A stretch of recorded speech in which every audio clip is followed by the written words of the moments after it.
जादुई तोता। एक छोटे से गांव में एक गरीब परिवार रहता था। उस परिवार में रामू और उसकी बीवी सीता उसके बेटे चिंटू के साथ रहते थे। उसी गांव में एक तोता भी रहता था। उसका नाम था रघु। वो किस्मत का धनी था।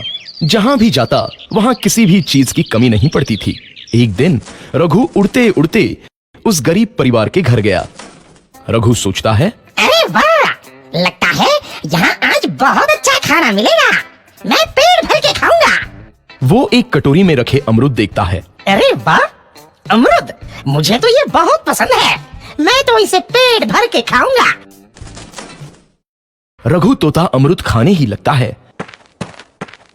तभी सीता रघु को अमरूद खाते देखती है तो गुस्सा हो जाती है और उसे वहां से भगा देती है।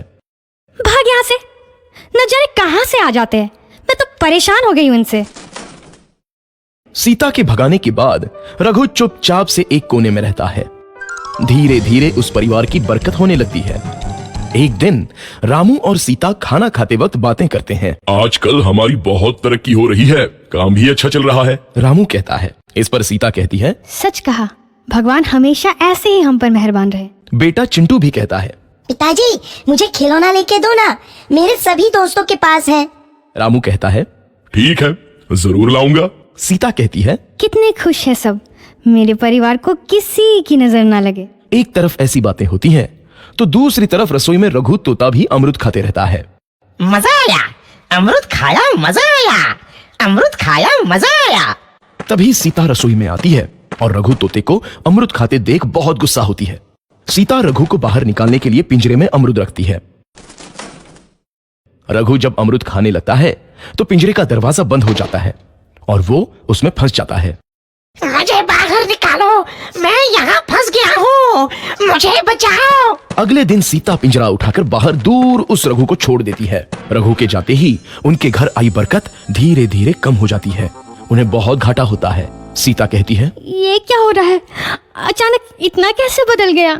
अभी तक तो सब कुछ अच्छा चल रहा था।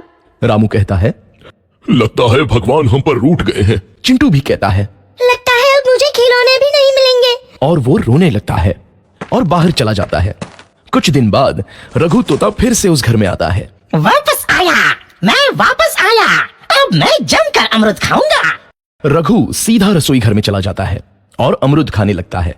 कुछ देर बाद सीता रसोई में आती है और रघु को देख कहती है, एक तो घर में पहले से इतनी दिक्कत चल रही है और ऊपर से ये तोता मुझे और परेशान कर रहा है। सीता रघु को वहां से भगा देती है। रघु उड़कर किसी कोने में छुप जाता है। कुछ दिन बाद धीरे धीरे उस घर की बरकत वापस आने लगती है। काम भी अच्छे से चलने लगता है। एक रात जब रघु तोता अमरूद खाने जाता है तो पिंजरे में फंस जाता है। ये लोग आखिर चाहते क्या हैं? एक तोते को शांति से अमरूद खाने क्यों नहीं देते? मैं कौन सा चोरी कर रहा हूँ, बस अमरूद ही तो खा रहा हूँ। तभी रामू वहां आता है और पिंजरे में रघु तोते को देख उसे बाहर छोड़ देता है। ये तोता भी कितना जिद्दी है, बार बार वापस आ जाता है। जैसे ही रामू रघु को छोड़ देता है, अगले दिन से फिर से उनके घर की बरकत जाने लगती है। काम में घाटा होता है। किसी को समझ नहीं आ रहा था कि ऐसा क्यों हो रहा है। रघु तोता घर आता है तो अचानक बरकत आती है और जब रघु तोता को बाहर निकालते हैं तो बरकत चली जाती है। एक दिन सीता रघु तोते के घर आने और बाहर जाने की स्थिति पर नजर रखती है। ये तोता जब भी घर आता है तो घर में बरकत आती है और जैसे ही ये घर से बाहर जाता है तो उसी के साथ बरकत भी चली जाती है। कहीं ये जादुई तोता तो नहीं है? अगली बार जब ये तोता घर आएगा तो मैं इसे कहीं नहीं जाने दूंगी। सीता रघु का बहुत इंतजार करती है लेकिन रघु तोता दोबारा उस घर में कभी नहीं आता।